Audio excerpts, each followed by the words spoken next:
Pressure builds in from the south, and that tends to kill off the showers. It tends to reduce the wind speeds, and as a result, there'll be plenty more sunshine to wake up to, with most places seeing a fine day. Still a few showers trickling into northwest England, the Midlands, perhaps East Anglia and the southwest, but these will be few and far between, particularly by the afternoon. And by the afternoon, most places are dry with long spells of sunshine, just some cloud bubbling up there in the south and some thicker cloud arriving into the northwest with some rain for western Scotland later. 11 Celsius in the south, 8s and 9s further north, so feeling more pleasant compared to today.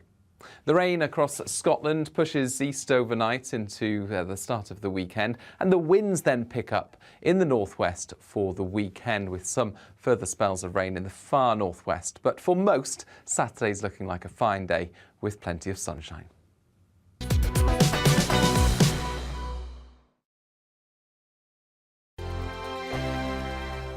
GB News is the UK's home of discussion and debate from all perspectives. To stay up to date on the latest stories, make sure that you subscribe to the GB News channel right here on YouTube. You can watch us live 24/7 across the whole world. You can also check out exclusive content and catch up on previous episodes of your favourite shows. Every day, we ask the questions that you'd ask, so why not add your voice to the conversation in the comments section? Don't forget to subscribe. We are GB News, Britain's news channel.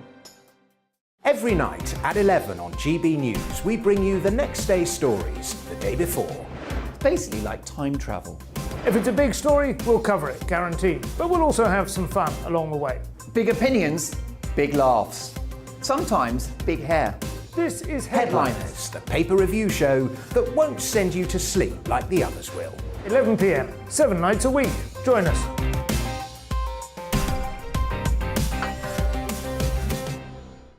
Hello there, I'm Eamon Holmes. And I'm Isabel Webster. And we hope you can join us for Breakfast with Eamon and Isabel. You make me laugh out loud, belly laugh. Is that important first thing in the morning? Yeah, absolutely. And there's me trying to be deadly serious. News is a serious business. Yeah, I have to rein you in sometimes. Well, it doesn't stop us laughing at it. It doesn't stop us having an opinion on what's going on. Yeah. And it certainly will not stop us reflecting what you think. Weekdays from 6 to 9:30 on GB News. I'm Dan Wootton. Join me Monday to Thursday from 9 to 11 for the feistiest and most fun news debate on TV, where free speech reigns. I'll bring you a sharp take on the day's biggest stories, bombshell newsmaker interviews, and A-list guests. And I guarantee you, no spin, no bias, no censorship, and no reason to go to bed. That's Dan Wootton Tonight, Monday to Thursdays from 9 on GB News.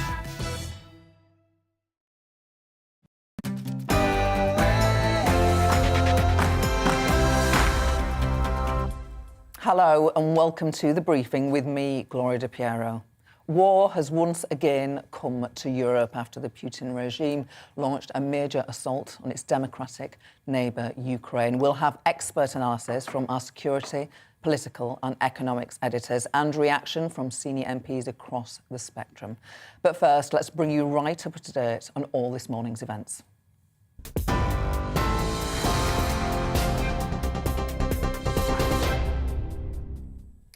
Good afternoon, it's midday. I'm Rhiannon Jones in the GB newsroom. President Vladimir Putin has launched an invasion of Ukraine despite international condemnation and sanctions. Russian military vehicles marked with the letter Z have crossed the border, and a second wave of missile strikes has been confirmed. We're expecting to hear from Boris Johnson in the next couple of minutes. Earlier, he called Russian military action a catastrophe for our continent. NATO envoys have agreed to strengthen air, land and sea forces on its eastern flank near Ukraine and Russia. That, as NATO Secretary-General Jens Stoltenberg said, the Kremlin's intentions are clear for the world to see. Russia has attacked Ukraine. This is a brutal act of war. Peace on our continent has been shattered. We now have war in Europe on a scale and of a type we thought belonged to history. Earlier, Ukraine's President Volodymyr Zelensky urged citizens to become blood donors in hospitals for wounded soldiers. The Ukrainian armed forces were involved in heavy fighting, repelling attacks in Donbass and other regions, east, north, south. The enemy sustained serious losses, and the enemy will sustain many more losses. They came on our land. We're already handing out weapons, and we'll hand out them to defend our country to everyone who wants and has the capacity to defend our sovereignty. The future of Ukraine depends on every citizen. That as European Commission President Ursula von der Leyen has insisted the EU stands with Ukraine. We are facing an unprecedented act of aggression by the Russian leadership against a sovereign, independent country. Russia's target is not only Donbass. The target is not only Ukraine. The target is the stability in Europe and the whole of the international peace order. And we will hold President Putin accountable for that. In other news, all remaining COVID restrictions in England end today. That means people who test positive with the virus will no longer legally have to isolate. It follows the Prime Minister's Living with COVID strategy, which also includes scrapping universal testing from April. GB News reporter Rosie Wright has more. Test positive for COVID-19 in England, and there is no longer a legal requirement to self-isolate. It's all part of the government's plan on how we live with coronavirus. Boris Johnson said it's time to move from politicians' restrictions instead to personal responsibility. We're being asked, of course, if you get the infection, to stay at home, but it's no longer legally going to be required. Other changes today: if you get on the London Underground or you take a bus, you're no longer required to wear a mask. It's all part of these plans of how we live with the infection. Rosie Wright there. The Queen has cancelled more planned virtual engagements today following her COVID diagnosis last week. That's been confirmed by Buckingham Palace. It follows other cancelled virtual meetings at the start of the week, with the monarch still suffering with mild cold-like symptoms. The Palace says Her Majesty will continue with light duties. Students starting university in September will now have to start paying back their loans as soon as they earn more than £25,000 a year. That's part of the government's response into the Augur Review, which looks into funding within higher education. The current threshold for repaying student loans is just over £27,000. The UK has pledged £160 million to speed up the development of vaccines against deadly diseases. The funding will go towards preparing for future epidemics, with an aim to slash the time it takes to make a vaccine to 100 days. That's a third of the time it took to develop the first COVID jab. It will also help with developing further vaccines to protect against future COVID-19 strains. This is GB News. We'll have more as it happens with all the latest from Ukraine. Now it's back to the briefing with Gloria De Piero.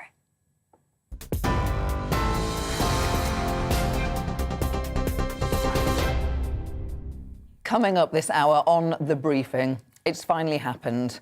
Russia has invaded the Ukraine, and Russian President Vladimir Putin has issued a direct threat to the West. I'll be getting expert analysis from our political, security and economics editors about what happens next and what this means for you. And I'll be talking with both Conservative and Labour MPs about how the UK needs to respond and how worried we should be. We'll hear from the Labour front bench, Shadow Work and Pension Secretary Jonathan Ashworth, as the Ukraine crisis sends energy prices through the roof. He'll tell us how many people are already in fuel poverty. And give me your political briefings. Send in your views and opinions by emailing gbviews@gbnews.uk or tweet me at gbnews.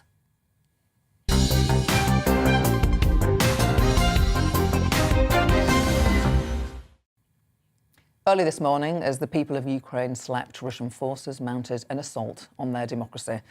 Their crime, in the eyes of Vladimir Putin and his stooges in the Kremlin, is their very existence as a sovereign country.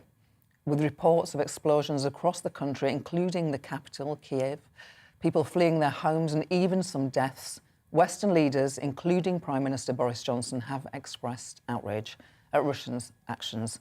In a moment, we'll hear the latest from my panel of GB News editors. We'll also hear from the Prime Minister, But first, let's cross to our political correspondent, Tom Harwood, for the very latest on the Prime Minister's reaction. Tom. Well, we're expecting this statement from the Prime Minister to drop any moment now. We're not expecting it to contain any prescription of policy. Of course, the convention is that policy comes first to the House of Commons and secondly to the building behind me. What this will be is a message of solidarity, of support to the Ukrainian people, expressing the appalling way in which this brutal expansionist dictator in Vladimir Putin has invaded a sovereign, Western-facing, democratic country. This will be a message more of rhetoric than of policy. And of course, for the policy, for the response of the United Kingdom in detail, for what happens next, we'll need to wait until 5 p.m. when the Prime Minister will stand up at the dispatch box in the House of Commons and lay out exactly what it is the UK is doing, the next tranche of sanctions, and what more may be done to offer military support as well. Why 5 p.m? Likely because, as before, as with Tuesday, the UK is very keen to make sure it moves in lockstep with our allies in Brussels and in Washington, D.C. So it will take a bit of time to coordinate that response in full, make sure the Americans are awake, and then at 5 p.m. the Prime Minister will express that detail. But very shortly now, we'll be hearing the broad brush strokes. Tom Harwood from Downing Street, thanks very much. We'll speak to you again throughout the day. Thank you, Tom. Darren, Tom gave us a flavour of what the Prime Minister has been saying, which we'll bring to viewers very imminently. But Darren, what can you add? Well, as always with these things, Downing Street have sent us through the words on paper, and as you say, we're going to see them on camera in the next couple of minutes. The Prime Minister today talking about how with their allies, and we have to remember all these things will be done in conjunction with the European Union. There is a meeting of EU leaders, an emergency one, in Brussels a little later on today. Clearly, Washington will be waking up around now, and we'll expect details from the White House as well, but that there will be a massive package, the Prime Minister says, of economic sanctions designed, he claims, to hobble the Russian economy.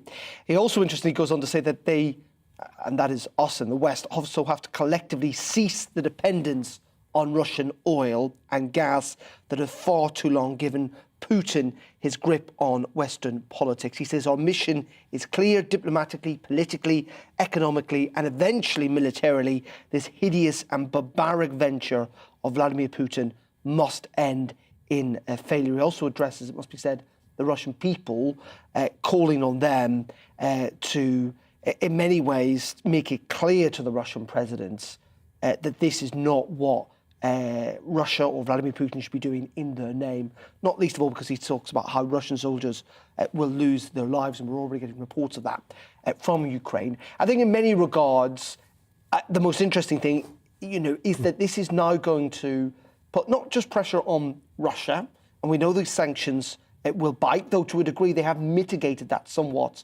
in recent years, but also this is going to hit us in the West, these sanctions too. Particularly countries that are very dependent, like Germany, for example, on Russian oil and gas.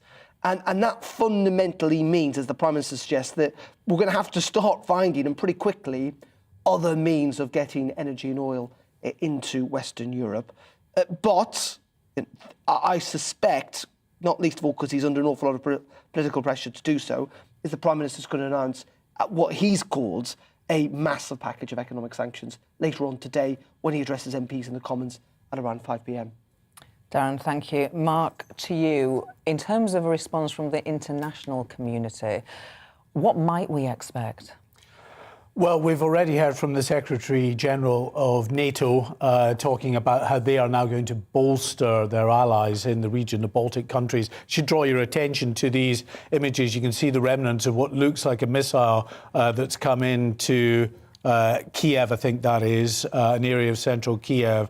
What we know has been happening this morning is that missile strikes have been coming into what we believe are key command and control centres across Ukraine, some of them in and around Kiev itself. According to the Ukrainian authorities, a second wave of missile strikes is underway, that Russia is using a mix of Grad rockets, but also attack helicopters. There was, just the last hour, some very dramatic images that showed what looked like Russian attack helicopters coming in, firing off chaff as they did to try and deflect any Ukrainian defensive missiles headed at them. Now, the Ukrainian government, Gloria, is telling us that they have shot down 3 Russian attack helicopters. You can see there, again, this video coming out, unverified, but appears to show a missile strike.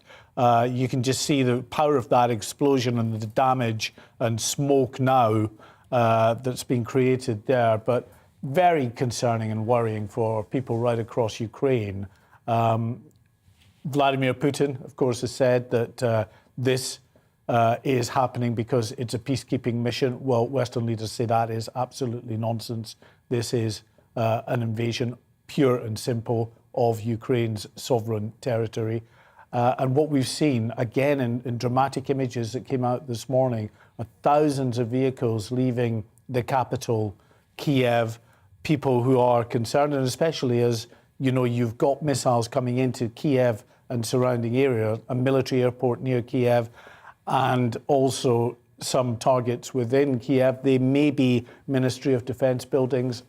I'm speculating, we don't know, because that hard fact hasn't come out. Now, this is the footage I was talking about of these attack helicopters coming in, firing off the chaff from both sides. That's to try and deflect missiles that would be headed towards those helicopters, because often they're heat-seeking missiles looking for an engine signature that's giving off heat that would then, the missile would home in on. So they fire off this chaff, basically, that is superheated, that will attract the missile away from the helicopters. But still, despite that, according to the Ukrainian military, not independently verified, but you have to take them at the word, and, you know, we'll quote where it's coming from, but the Ukrainian military say they have... I'm going to just interrupt you there, because we are going to show you the Prime Minister's address to the nation.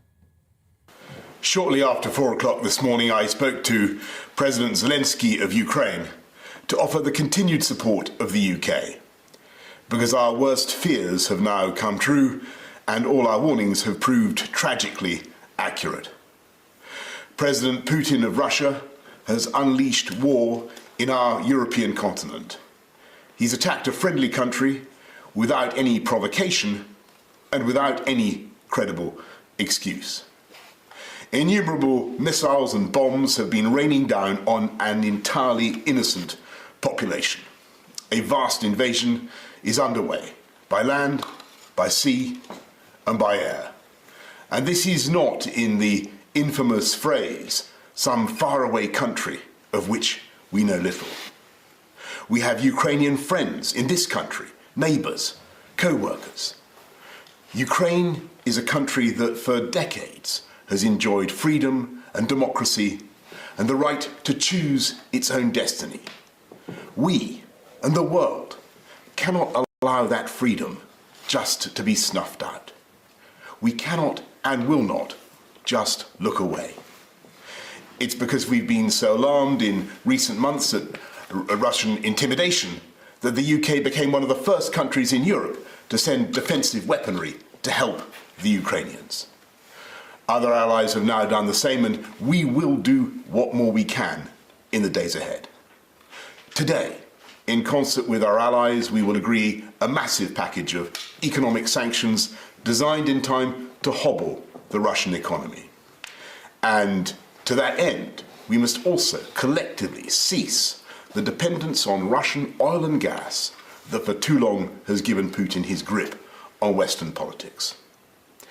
Our mission is clear.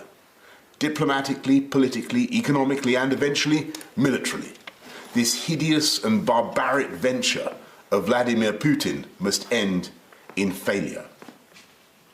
And so I say to the people of Russia, whose president has just authorized a tidal wave of violence against a fellow Slavic people, as the parents of Russian soldiers who will lose their lives, I cannot believe this is being done in your name, or that you really want the pariah status it will bring to the Putin regime.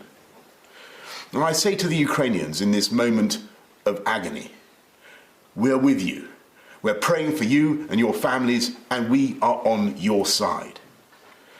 And if the months ahead are grim and the flame of freedom burns low, I know that it will blaze bright again in Ukraine, because for all his bombs and tanks and missiles, I don't believe that the Russian dictator will ever subdue the national feeling of the Ukrainians and their passionate belief that their country should be free.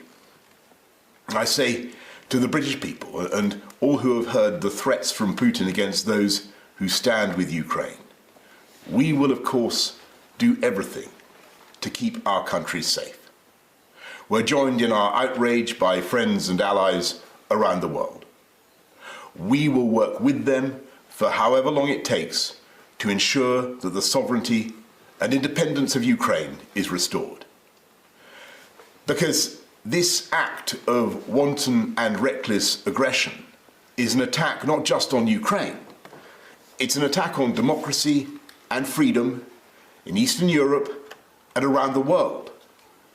This crisis is about the right of a free, sovereign, independent European people to choose their own future. And that is a right that the UK will always defend. Joining me now is former Defence Secretary Liam Fox. Liam Fox, thanks so much for joining us today. First of all, your reaction to the Prime Minister's address to the nation. Well, I think the Prime Minister is right. It is very depressing, even if intelligence told us that it was going to happen. And of course, we now should be expecting an apology from all those Russian apologists who told us that Putin would never do such a thing. The warped logic that he gave last night was really something to behold. He was actually accusing Ukraine of being a genocidal threat to Russia. That can only be true in a mind as warped and an analysis as warped as Putin's at the present time. If you look at the relative military strengths, Russia has 12,500 tanks. Ukraine has got about 2,500. Russia has more than 1,500 helicopters. Ukraine's got about 112. Russia's got about 800 fighter aircraft. Ukraine's got 69. There is no way that the Ukraine, a democratic, forward-looking nation, would ever be a threat to Russia. It is a warped view of history, and even to compare, as he did last night, Ukraine with Nazi Germany, is a completely fabricated and an intentionally false analysis, when in fact we've not seen an invasion of a major European democratic state by another since the 1930s and Nazi Germany. The Prime Minister said that a massive package of economic sanctions would be announced, but you said, Liam Fox, yesterday in the Commons that sanctions can only achieve so much when dealing with an undemocratic state and someone like Putin. Well, you know, about 7 years ago, I wrote a piece for the Daily Telegraph, which said that at that time we needed to understand the threat that Putin posed, and we had to arm Ukraine to enable it to defend itself. We didn't do that at the time to the extent that we should have, and therefore the Ukrainians are at a massive military disadvantage. And what I was saying yesterday was, yes, and the Prime Minister's ambition today is the correct one. We have to ensure that Russia is a pariah state, but we have to diminish its economic potential by making the world, but particularly Europe, less dependent on Russian oil and gas. But I reiterate that point that you mentioned there, that in a regime that is not democratic, in a regime that's autocratic, the opinions of the ordinary Russian people don't matter in the way that they would in a democratic Western state.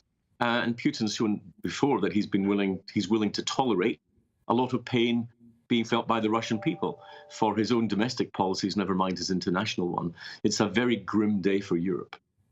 Is ramping up sanctions the last tool in our armoury, or do we have others? Well, you come to potentially to military solutions, but I don't think that there is much appetite by the Western powers to have a direct confrontation, for example, through a no-fly zone in Ukraine. The aim will be to induce such bad economic damage in Russia that it destabilizes Putin internally. That could take some time. And meanwhile, the people of Ukraine are suffering. And it's been true for a long time, certainly since the invasion of the Crimea by Russia in 2014, that a lot of European states have wanted to get the insurance premiums, to get the insurance against Russia, but not necessarily to pay the premiums. And how might Putin respond to this massive package of economic sanctions? Well, I mean, I think it's impossible to read his mindset at the present time. It is so warped and so devoid of reality that it's hard to know. And in recent years, there's been such an increase in the grip of Russian security in Eurasia. And really only the Baltic states, the three Baltic states and Ukraine stand out. And that makes them the obvious target. So clearly we have to reinforce the security of those Baltic states. But remember that if Ukraine should fall or should become a puppet state of Russia, God forbid, then we would have the potential of Russian forces right on the border of NATO forces, of NATO countries such as Poland and Slovakia and Hungary and Romania. This is what makes this an even more dangerous and frightening period of our history than anything we've seen in recent decades. When the Prime Minister addresses the House of Commons at 5 o'clock today, how important is it for a united front across the political spectrum? And in truth, we are likely to see that, aren't we? Well, we are, but what we can't have are sort of diversionary games and talks about funding for political parties and so on. This is a serious security crisis, and we will have to judge the sincerity and the capability of the opposition parties by whether they actually focus on this major security threat to Europe or whether they go off on tangents, as we saw at Prime Minister's questions yesterday. This is far too serious a situation for any other issues to blind us to what is a dreadful act of aggression by a big military power against a peaceful European nation, as we watch bite by bite the cannibalisation of the Ukraine. The Conservative MP, your colleague Tom Tugendhat, the chair of the Foreign Affairs Select Committee, has warned that the conflict could have a devastating effect on the escalating cost of living. Not just talking about petrol, but food too. Are you worried about that? Should we all be worried about that? We should all be worried about it. There is always a cost for military conflict. And let's be very clear that if there is an impact on the cost of living, then that can be put fairly and squarely at the feet of one person only, and that is Vladimir Putin. Liam Fox, very grateful for your thoughts and your time today. Thank you very much. Thank you. Liam Halligan, our economics editor. Just to stay on that point about having a devastating effect on the escalating cost of living. Really, how? Well, we've seen since this news emerged overnight that the wholesale electricity price in this country has gone up by a third, 33%. We've seen wholesale gas prices go up by 40%. We've seen the price of oil on global markets, the so-called Brent crude index, the price of oil in this part of the world is up now at almost $105 a barrel. That's almost 10% up. Russia has lots of things the world needs, not just oil and gas, but also wheat, potassium nitrate that you use for fertilizer, a whole range of metals that are used by car manufacturers and other manufacturers, metals like palladium, titanium, all these things that viewers and listeners might not ordinarily care about, but they'll certainly care about them if, in response to this, what the Prime Minister calls massive package of sanctions, Russia decides that it wants to play hardball when it comes to trade as well, and simply diverts its oil and gas exports to Asia, to the Chinese, for instance. We've already seen petrol prices go up a lot recently, haven't we? People filling their cars and vans will know that. Up about £1.50 a litre for petrol. We could see that rise in short order up to £1.60 and maybe even higher if these high oil prices continue. Look, this could de-escalate. We could see these commodity prices falling. But if we don't see that, and if Russia wants to respond to tough sanctions, which many will feel are fully justified in this situation, then we will feel it in our pocketbooks and in our purses at a time when many people across the UK are already facing a big cost of living squeeze. And there'll be pressure on the government to protect us from any of those things, political pressure, won't there? You and I have been talking a lot about this over recent weeks, Gloria. I've been writing it in my newspaper column. I think there are going to be some serious U-turns before April. We got this even before this Russia-Ukraine escalation. We were facing a cost of living triple whammy in April, higher inflation, higher taxes, national insurance contribution rises, and that increase in fuel bills, which people know is coming because of higher wholesale gas prices over the autumn and the early part of this year. Rishi Sunak laid out, didn't he, a package of measures. I thought it was pretty thin at the time. It's going to look even thinner now if, in response to Western sanctions, global energy markets continue to have to be in turmoil as they currently are. Liam, thank you. Mark, if I can come back to you, this massive package of economic sanctions, will Putin care?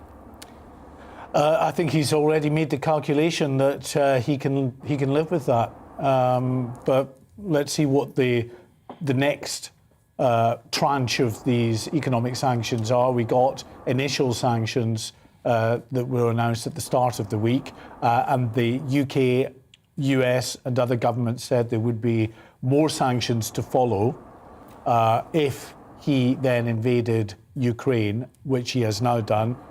Clearly, Boris Johnson saying that there is a massive tranche now of sanctions that it's coming. So let's see what exactly they are. There were a few people who weren't too impressed by the initial sanctions that was announced by the UK government in particular. But you can see there, as far as the people of Ukraine are concerned, and here these shots are in Kiev, we've got a lot of people who are leaving that region and heading actually towards the borders of some of these NATO allies. And this is, I think, a real key concern. Poland is saying it stands ready to help. They've already set up 6 reception centres near the border with Ukraine to offer humanitarian assistance. I should say these pictures now, they're very dramatic.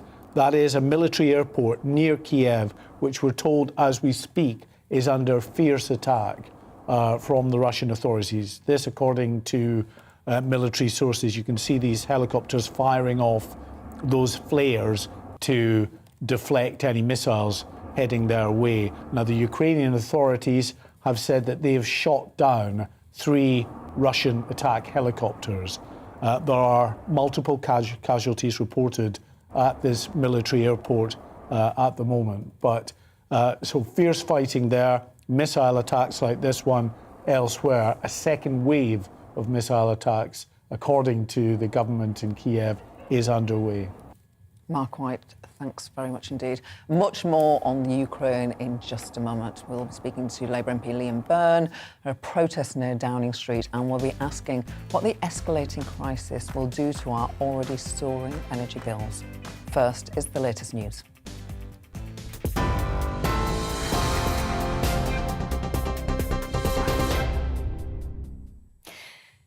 It's 12:30. I'm Rhiannon Jones in the GB newsroom.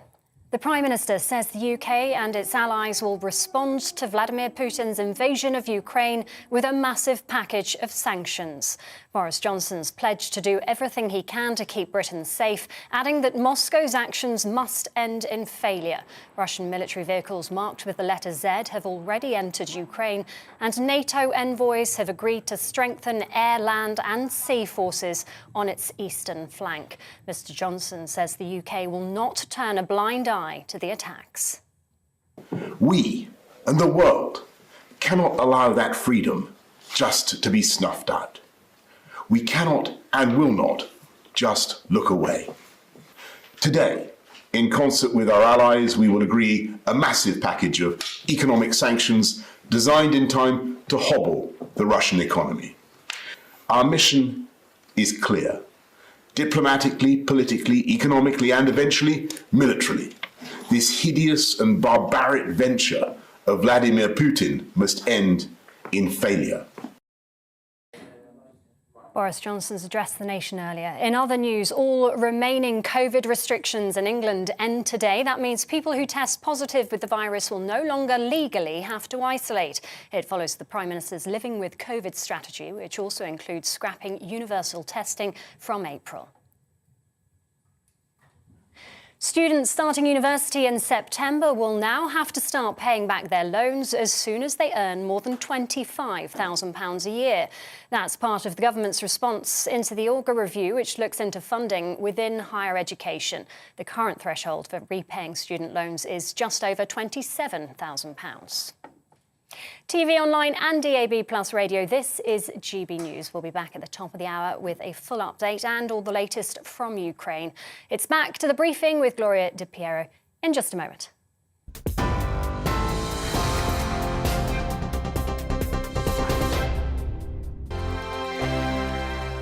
GB News is the UK's home of discussion and debate from all perspectives. To stay up to date on the latest stories, make sure that you subscribe to the GB News channel right here on YouTube. You can watch us live 24/7 across the whole world. You can also check out exclusive content and catch up on previous episodes of your favourite shows.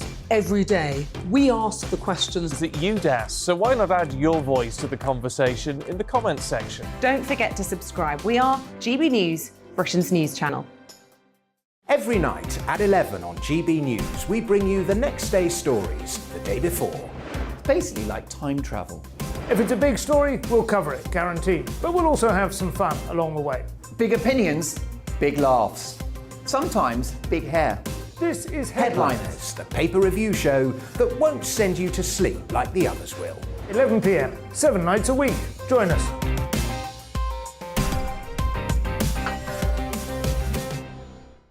Hello there, I'm Eamon Holmes. And I'm Isabel Webster. And we hope you can join us for Breakfast with Eamon and Isabel. You make me laugh out loud, belly laugh. Is that important first thing in the morning? Yeah, absolutely. And there's me trying to be deadly serious. News is a serious business. Yeah, I have to rein you in sometimes. Well, it doesn't stop us laughing at it. It doesn't stop us having an opinion on what's going on. Yeah. And it certainly will not stop us reflecting what you think. Weekdays from 6 to 9:30 on GB News. I'm Dan Wootton. Join me Monday to Thursday from 9 to 11 for the feistiest and most fun news debate on TV, where free speech reigns. I'll bring you a sharp take on the day's biggest stories, bombshell newsmaker interviews, and A-list guests. And I guarantee you, no spin, no bias, no censorship, and no reason to go to bed. That's Dan Wootton tonight, Monday to Thursdays from 9 on GB News.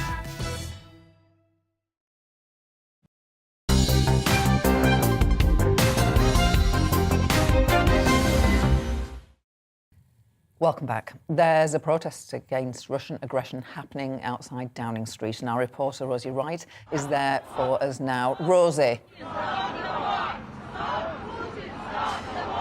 You can probably hear behind me chants of "Stop Putin, stop the war." That is the demands of hundreds of people who've come out here, Ukrainians and their supporters, petitioning outside number 10 Downing Street to ask the UK government for support. The person who can best do that, Vlad, thank you very much for talking to me. Just explain why you're here. We all are trying to support Ukraine in the war, because currently Ukraine is facing bombings which are all across Ukraine. People are dying and buildings are destroyed, cities are being destroyed, and all of that is going to have to be rebuilt, which is a long process. As well as that, we already had this war for already 8 years, and we are trying to stop it, because Putin won't stop just in Ukraine. He will go further than that. And our country was keeping Europe and other countries just from Putin, from his hands. Now, I know that you left Ukraine 3 years ago, but you've got friends, family there. What have they been saying to you this morning? Of course. So my friends have been saying that they are terrified. However, my family was trying to stop us from being nervous because there weren't many bombings in my city because it's quite far away from the coast with Russia. So I was living in West, so they didn't face that much bombings, although there were bombings and many people have been dying. Many people are packing up their bags to get out of the country. There are many traffics next to borders like Poland, Lithuania and other countries. They're trying to get out, save their lives, and some European countries just don't want to let them in because they are refugees and they don't want to have them. But honestly, I think that currently they should support us as much as possible because Ukraine is currently fighting off and keeping hold of Russian army. You're talking about the appeal to European countries. We've just heard from the UK Prime Minister. What do you want the UK government to do? We want the UK government to give us troops as well as air forces and airstrike defense systems because the bombings are terrifying and they are killing a lot of people. Which is terrifying. They're just civilians. They didn't do anything wrong. And some people in Ukraine are actually for Putin, which is really strange because they have been facing bombings and other things, such as their family have been killed, maybe their relatives, friends, and they are still supporting Putin. For what? This war didn't have any motivation for it. We didn't do anything wrong for Russia, and we've never been a part of Russia. So I don't know why he's trying to get Ukraine's to his hands. And Vlad, just finally, if there is an intervention from the West, what do you think is going to happen?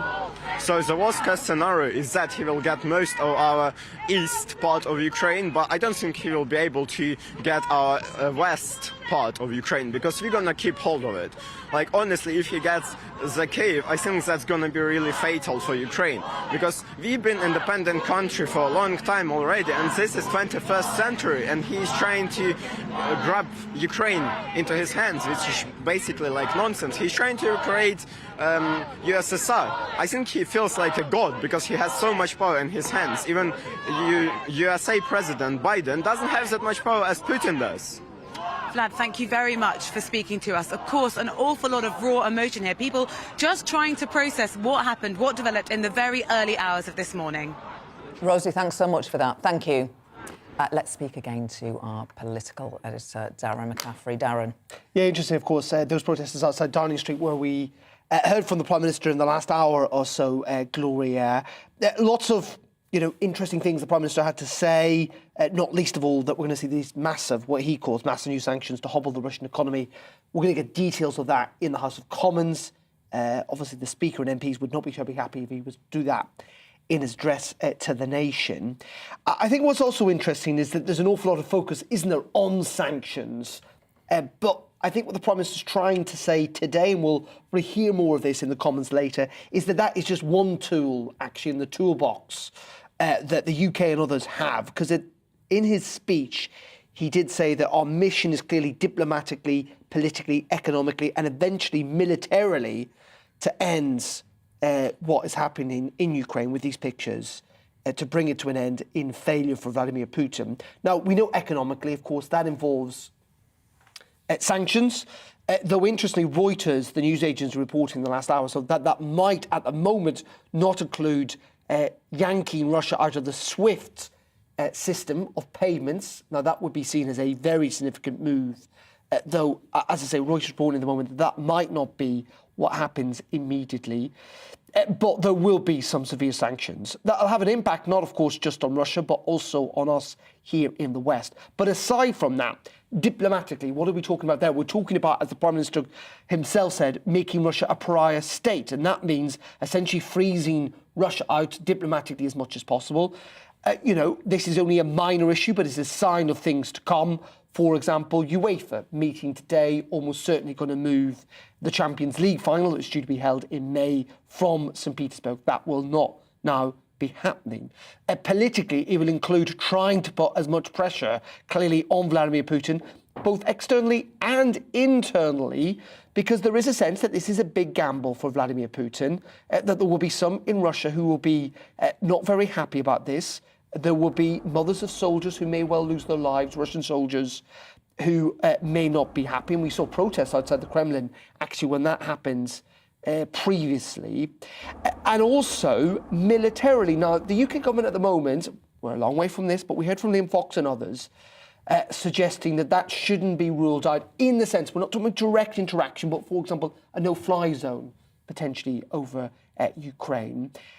And I think there is a sense that if Russia manages to get hold of Ukraine, and given their superior military capability, that seems almost an inevitability at some stage, that there will be a chance to potentially arm rebels in Ukraine that could drag this into a war. The Prime Minister in the past has talked about what happened in Chechnya, that essentially Russia gets bogged down from opposition forces inside Ukraine. And that in the end, this is something that's not going to be sorted in the coming days or weeks or months, may well be years.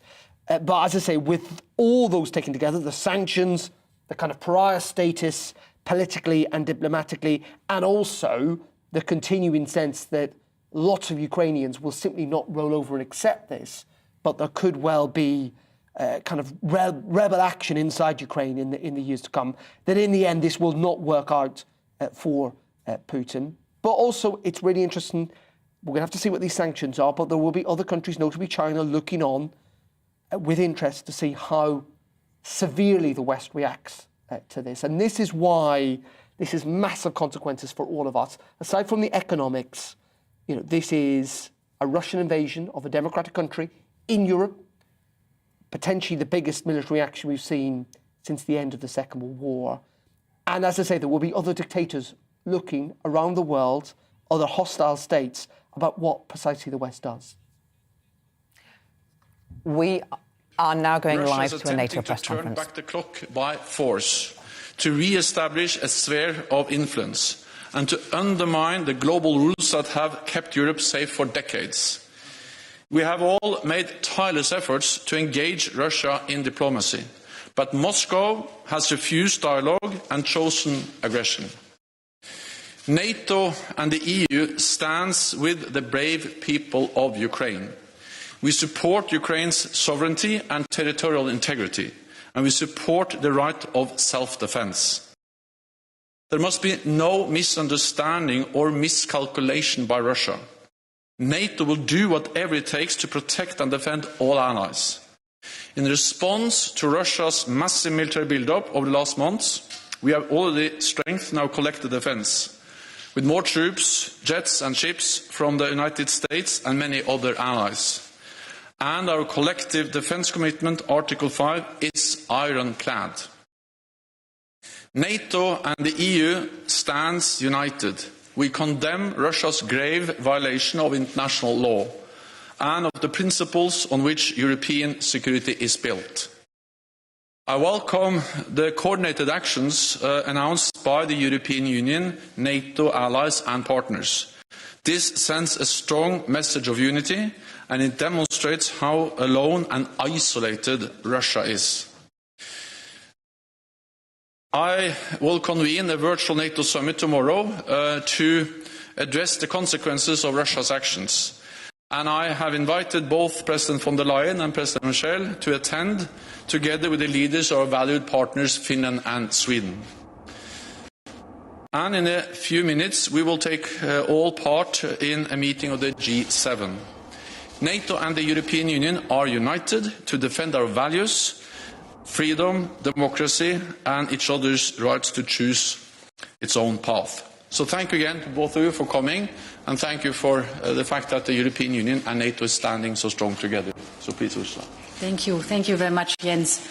We are at a watershed moment, and the three of us standing here together is yet more proof of how closely the European Union and NATO are responding to the Kremlin's action. The world can see that unity is our strength. Early this morning, President Putin ordered atrocious acts of aggression against a sovereign and independent country and innocent people.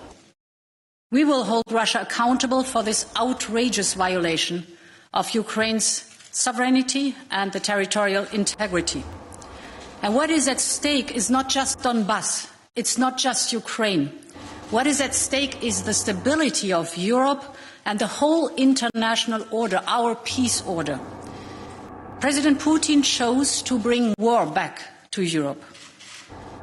In a determined and united response, the European Union will make it as difficult as possible for the Kremlin to pursue its aggressive actions.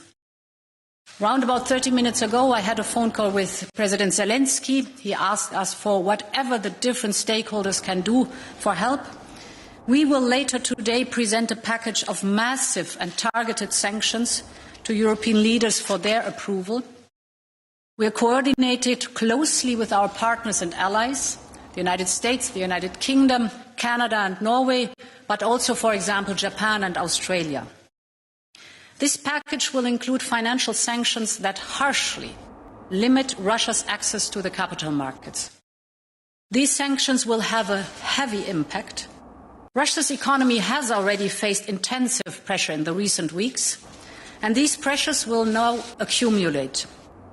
These sanctions will suppress Russia's economic growth, increase the borrowing costs, raise inflation, intensify capital outflow, and gradually erode its industrial basis.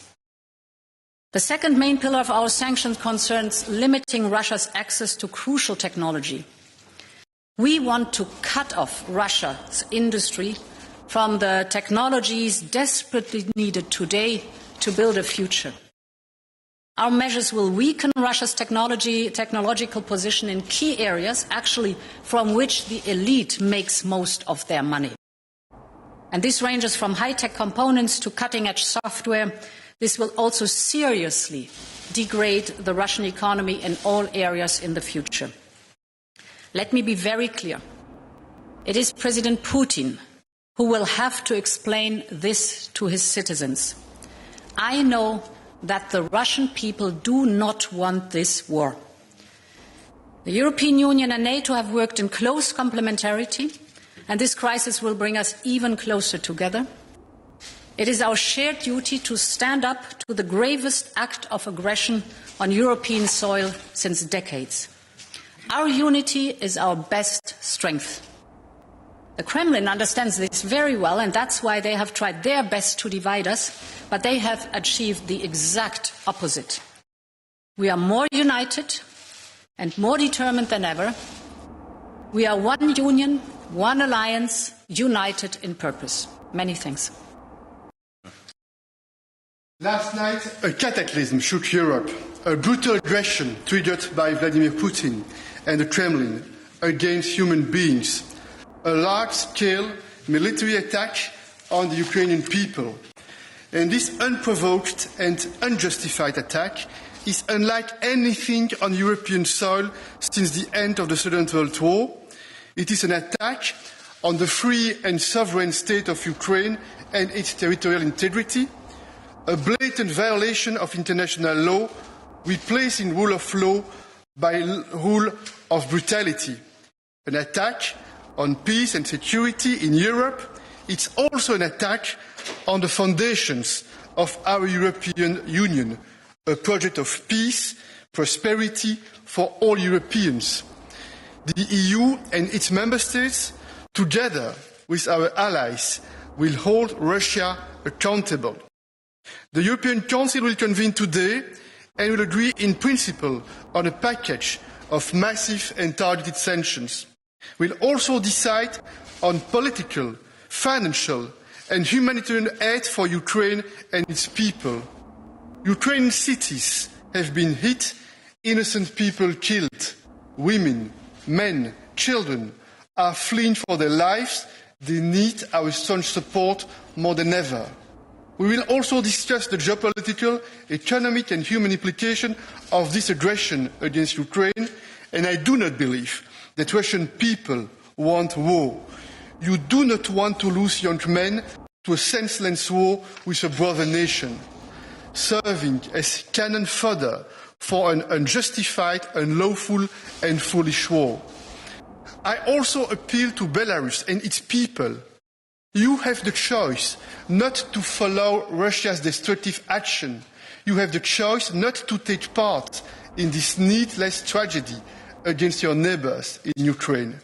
And we, The EU stands rock solid, united, firm and determined, together with NATO, together with our allies, partners and friends, to hold Russia accountable, to support Ukraine and to protect peace in Europe. We stand shoulder to shoulder with all countries across the world that want to uphold the rules-based international order for the sake of peace. Thank you. Okay, we'll go to Frankfurt Allgemeine Zeitung. Thanks a lot. Thomas Kutschka, Frankfurter Allgemeine Zeitung. I've got two questions. The first one to the Commission President. Which are the next practical steps the EU can take to help Ukraine cope with internally... Darren. Yeah, so there we go. There we were listening at the end to Charles Michel. He's the EU Council President. Before that, Ursula von der Leyen, the EU Commission President. And before that, Jens Stoltenberg, who's the NATO Secretary General. Gloria, again, the same message about how Europe and NATO are united on all of this. I think a few interesting things. Clearly, what we're going to see later on today is coordinated announcement of sanctions. Ursula von der Leyen, the EU Council President, suggesting that announcement is going to come later on today. We know the Prime Minister, for example, is addressing the House of Commons at 5 p.m. So I suspect that late this afternoon, we will probably see the United States, the EU and Britain simultaneously announce sanctions against Ukraine. Against Russia, I should say, over Ukraine. And then also, I think, Jens Stoltenberg mentioned, didn't he, that there was going to be a G7 meeting pretty quickly. Now, that involved the three of those people we just heard from, but of course it'll involve our Prime Minister as well, and indeed the French President, Emmanuel Macron, who's also been speaking to the French people in the last couple of minutes. He vows a response without weakness to what he brands Russia's act of war. He also says that Russia's attack on Ukraine is a turning point in European history. So I suspect, as I say, we're looking at these images now of attacks from the capital Kiev there, right through to the south to the Black Sea to Odessa, and in other parts of Ukraine, that clearly this invasion is fully underway. Quite extraordinary images actually coming out of Ukraine on social media and indeed from news agencies like Reuters and others, of Russian tanks being attacked. Russian helicopters seem to be downed on the outskirts of the Ukrainian capital. But be in no doubt, clearly the Ukrainians are fighting back, but they are not a measure for the sheer scale of this Russian invasion. As we know, in the lead up to this, there were, 150, 160, 170,000 Russian troops on that border. But clearly, NATO, the EU, the UK, the US feel that they need to act with strength today. And just finally and briefly, of course, Putin has threatened the West too, saying there will be the greatest consequences in history if the West interferes in Ukraine. Yeah, it's difficult to know what he kind of means by that. First of all, clearly there is going to be an economic impact for us here in the West. We know that, not least of all, oil prices are above $100 a barrel. We've not seen that for many years. That means increased energy prices for all of us here in Europe, and that means a cost on the living crisis. In saying that, the Russian economy is only the size of Spain. Russia's economy has been severely weakened over the last decade or so, and clearly it's not. Vladimir Putin maybe should spend more time domestically looking inward to the state of Russia. But in addition to that, there could be cyber attacks, and the possibility, of course, that there is always the possibility that Vladimir Putin goes slightly further, hence why those NATO troops are in Poland, Romania and elsewhere. Darren McCaffrey, our political editor, thanks so much. You've been watching The Briefing with me, Gloria De Piero. Isabella Oakshott will be here at noon tomorrow, and we'll be back on Monday. Up next, it's On the Money, but we'll be keeping you up to date with all the developments on the Ukraine-Russia crisis. Liam Halligan up next, but now, your weather. Hello again, I'm Aidan McGivern. A cold and windy day for all of us, with a mixture of rain, snow and hail showers in many spots, but also some sunny spells away from the showers. The best of the blue skies will be across southern and eastern parts of the UK. The snow showers coming in from the northwest will continue. Could even see a few flakes of snow in the south mixed in with the rain and sleet showers. And there'll be some more persistent rain, sleet and hill snow for Northern Ireland, Scotland and northern England later. Most of the snow settling, though, over hills, and temperatures down compared to recent days, 4 to 6 in the north, 7 to 9 in the south. And feeling cold in the wind, which will be particularly strong during the afternoon and evening for Northern Ireland, parts of western Scotland, and then overnight down the North Sea coast, wind gusts of 50, 60 miles an hour. Later, overnight, the wind and the showers die away, and there'll be some icy patches to wake up to across Scotland, parts of northern England. But Friday is looking like a vastly improved day. A ridge of high pressure builds in from the south, and that tends to kill off the showers. It tends to reduce the wind speeds, and as a result, there'll be plenty more sunshine to wake up to, with most places seeing a fine day. Still a few showers trickling into northwest England, the Midlands, perhaps East Anglia and the southwest, but these will be few and far between, particularly by the afternoon. And by the afternoon, most places are dry with long spells of sunshine, just some cloud bubbling up there in the south and some thicker cloud arriving into the northwest with some rain for western Scotland later. 11 Celsius in the south, 8s and 9s further north, so feeling more pleasant compared to today. The rain across Scotland pushes east overnight into the start of the weekend, and the winds then pick up in the northwest for the weekend, with